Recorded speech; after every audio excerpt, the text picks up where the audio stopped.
Today we are going to discuss about the chapter controlling. From this chapter we can expect questions from the importance of controlling, process of controlling and limitations of controlling. So we are going to discuss all these topics here today.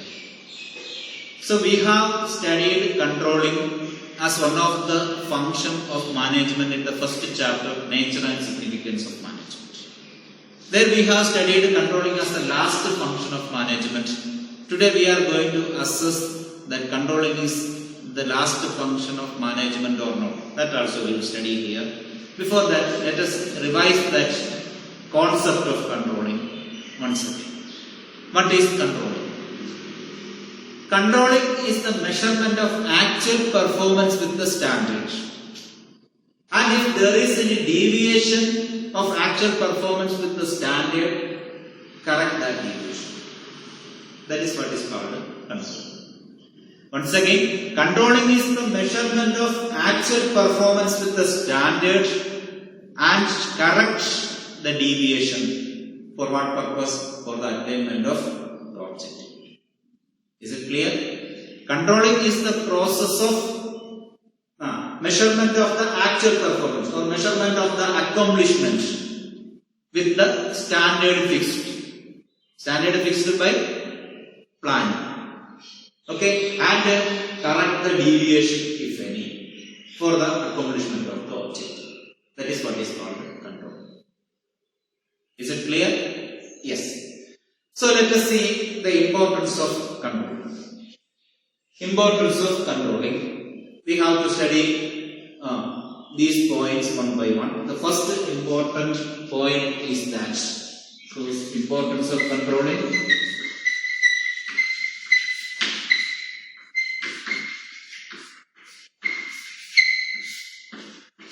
In that, the first point, accomplishment of organizational goal.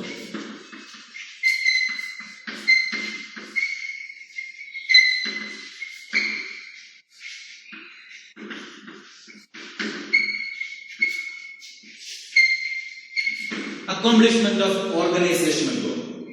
Controlling is needed for the accomplishment of organizational goal. Why it is needed? Because it is the process of measuring the performance and comparing that performance with the standard. And if any deviation means if there is any adverse change, that deviation is to be corrected for attainment of the goal. So this is needed for accomplishing the organizational goal. Okay. Then next, judging accuracy of standard.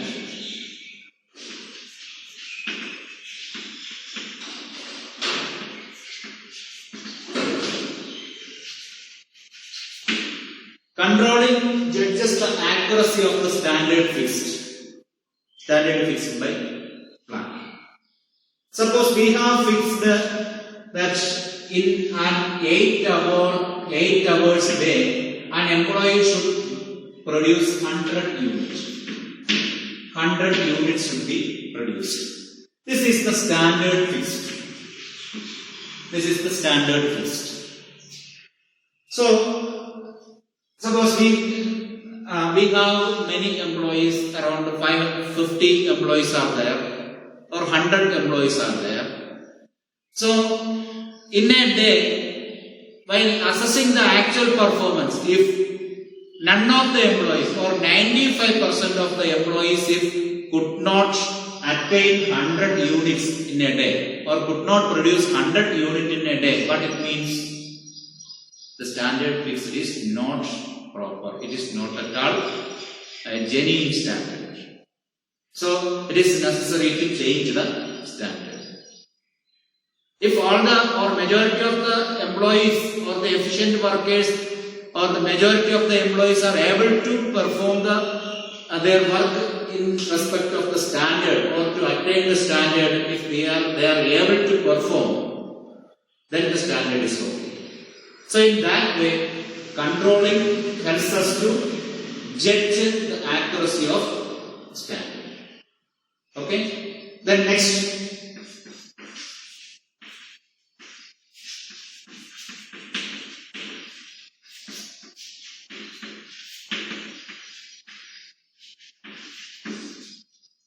making efficient use of resources.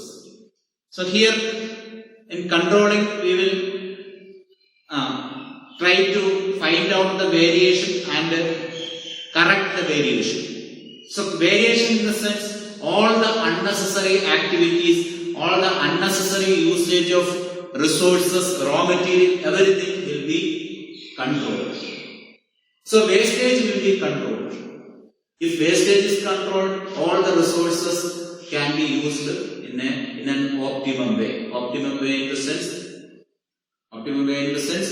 minimum usage with the maximum benefit. So resources can be used in an efficient way if there is proper control. So controlling, making an efficient use of resources. The next,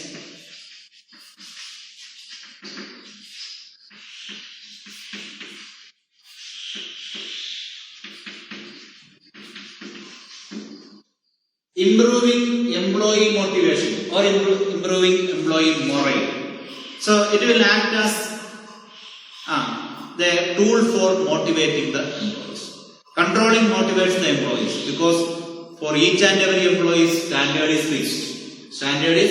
fixed. So they have to work for attaining the standard.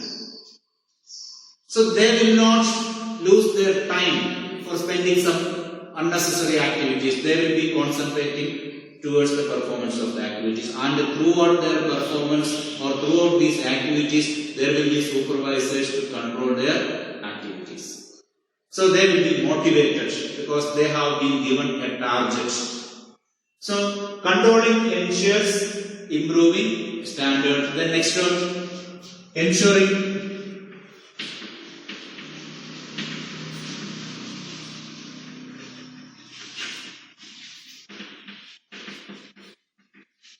order and discipline. Ensuring order and discipline.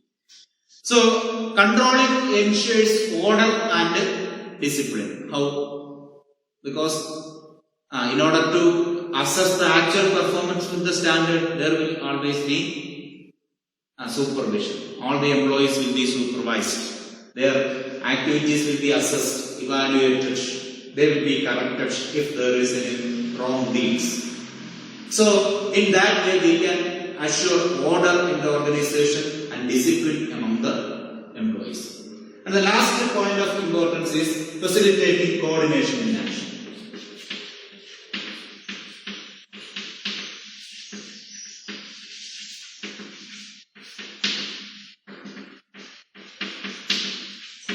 Controlling facilitates coordination in action. Controlling facilitates coordination in action. How?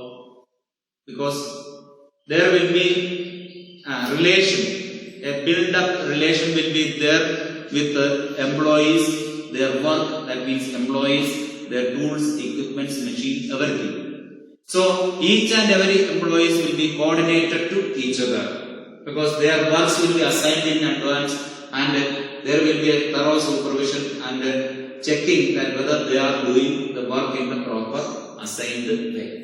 So coordination will be ensured. So these are the main importance of controlling: accomplishment of organizational goal, then judging accuracy of standard, making efficient use of resources, then improving employees' motivation, ensuring order and discipline, and maintaining coordination in action.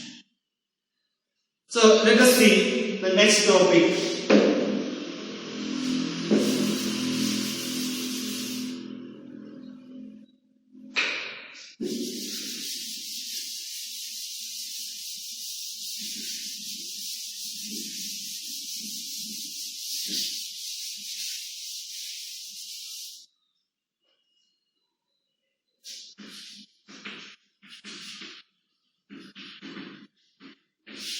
What are the limitations of control? Limitations of control. The most important limitation of controlling is difficulty in setting a quantitative standards.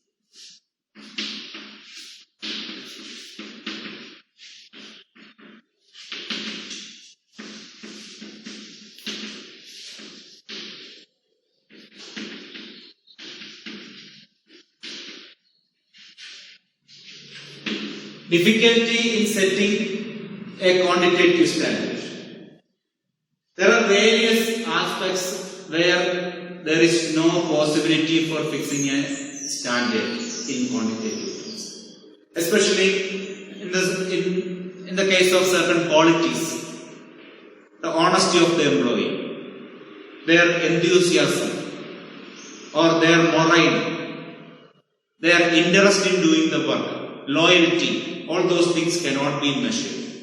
The talent of the human resource cannot be measured and exhibited in a quantitative way. So that is the most important drawback faced by control.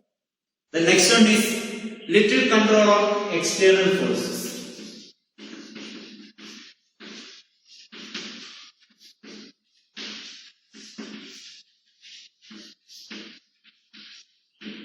Little control on external forces.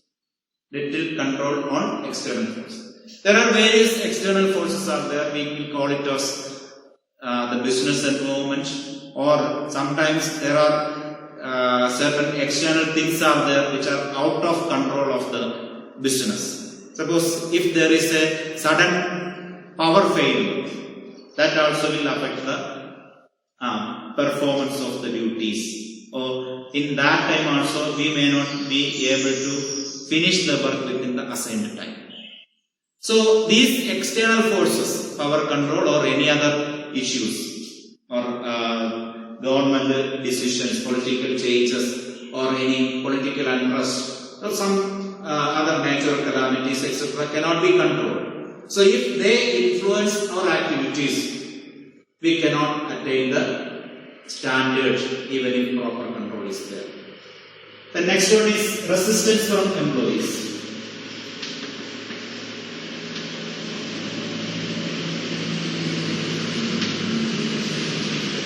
Resistance from employees. Employees' resistance is one of the important things.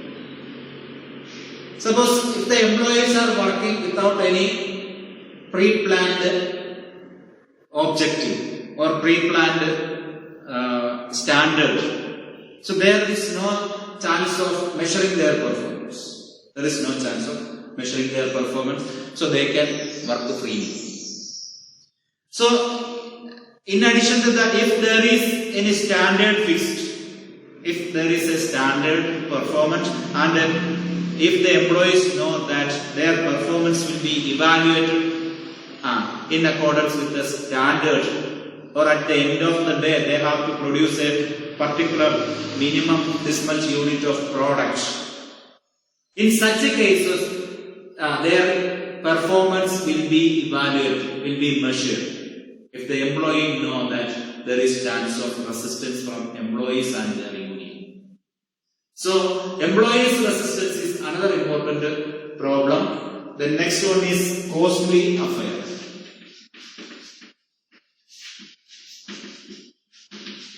Costly affair. Controlling is a costly affair because in order to control, we should have to take some steps. We have to appoint a separate person, and we have to study the performance, and this performance will be evaluated in accordance with the standard. For all these things, time should be spent, and the amount of money should be spent. So in that way, controlling is a costly affair. So these are the various limitations of controlling. Then another important topic, this topic also will be asked for examination. That is the relationship between planning and controlling.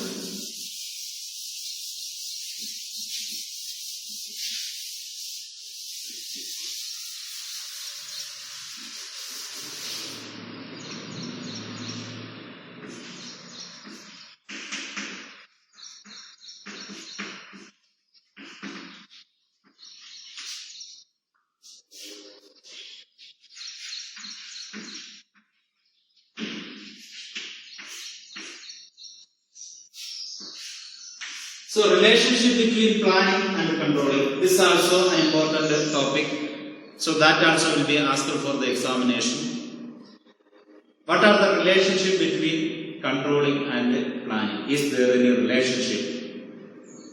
relationship is there certainly, because the standard is fixed by planning and control tries to attain that standard. So the relationship is there. So how it is related, or how it is related to each other, that is what we are going to discuss here. We have studied there as planning is a forward-looking aspect, forward-looking concept, because planning focuses on future events. Then what is controlling? Controlling looks forward, or controlling looks backward. Controlling looks backward because the standard is already fixed, and this present situation, that is the accomplishing situation or the present performance of the performance of the employees will be measured in terms of the standard fixed. So controlling is looking backward. So one concept, one relation is there, that planning is looking forward and controlling is looking backward. Is it completely correct? No, not at all. Because planning we have told is looking forward. It is not only looking forward, it is looking backward also, because without any base we cannot plan. Without any base we cannot plan means, in order to plan we have to study the present condition and what was the past situation. So this past situation and present situation should be studied to think about the future. So planning is both forward looking and backward looking. And here in the case of controlling we have told that controlling is backward looking. Is it really a backward looking concept? Not only the backward looking concept, because it is also a forward looking concept. Why? Because this is not only looking to the back, it is looking forward, because in future also, based on the past performance, in future also our performance will be evaluated. Okay, so controlling is both looking backward and looking forward concepts. And this is the point where we have told that we have studied there controlling as one of the last function of management, but it is not the last function of management. Why? Because where the controlling ends, there a new plan starts. So here, suppose here the plan starts and ends in controlling, and from the control to end a new plan starts. So this is a circular shape, or this is a cycle shape. The functions of management is there in a cycle. So where the plan starts, there itself controlling ends, and that will be the source of a new plan. Understood? So controlling where it stops, from the controlling end as a continuation planning starts, and as a continuation of planning controlling starts. So both forms a cycle. So functions of management is there in a cycle. So there is no end and beginning of the elements of the function. And another important thing, because of the relation of both of these, we can say that these two topics or two concepts, planning and controlling, are the twins in management function. They are the indispensable things. So any one of them cannot be avoided. Both are indispensable. Both are the indispensable things. Is it clear to everyone? Is it clear? Yes. Then we are going to see the controlling process of controlling.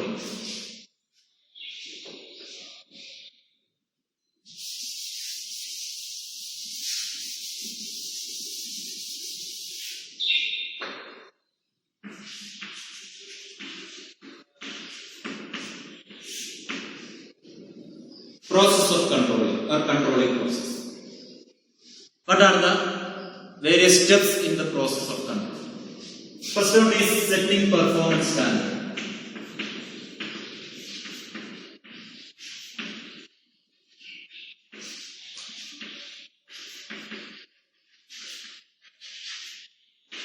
Setting performance standard.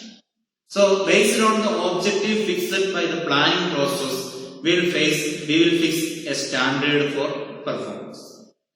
For example, in planning, sometimes it will be given that in a day of 6 days in a week, or in a week of 6 days, we have to produce 600 units.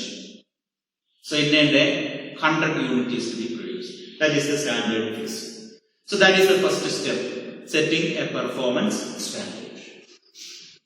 Okay, then next one is measurement of the actual performance. Measurement of actual performance.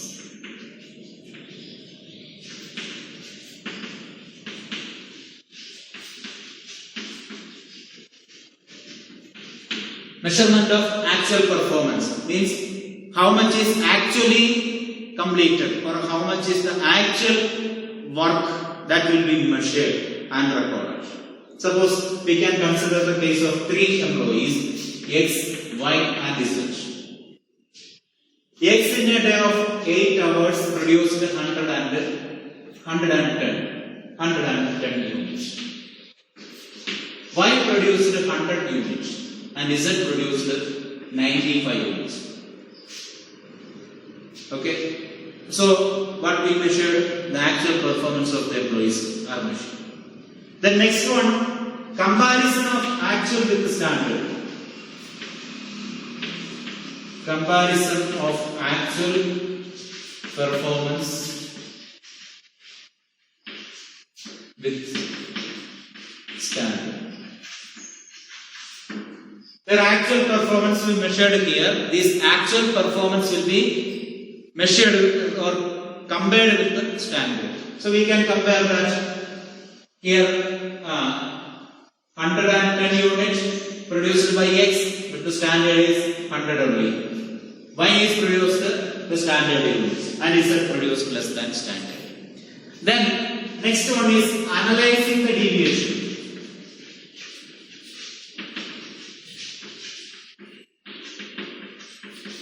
Analyzing the deviation.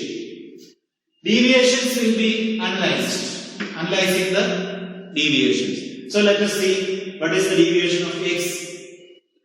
10 unit produced more. 10 unit produced more. Okay. And here there is no deviation. No deviation at all. And here 5 unit produced less. 5 units produced less. This deviation is analyzed. And the last step, taking corrective action. Taking corrective action. Taking corrective action is the last step. What corrective action can be taken? Whether it's needed to be corrected? Not at all, because he is highly efficient. Why is needed to be corrected? No. He is also producing the standard product. Where correction is needed, Z is to be corrected. Z is to be corrected for producing 5 more units because he also wants to attain the standard. So that's what there is the need of taking corrective action. The employees who are producing less or less efficient employees are to be motivated. That's what we have told regarding controlling motivates the employees. We have to motivate the employees to produce more. So discipline should be ensured. Then we can take our training can be given or various techniques will be adopted to motivate the employees and produce the standard products.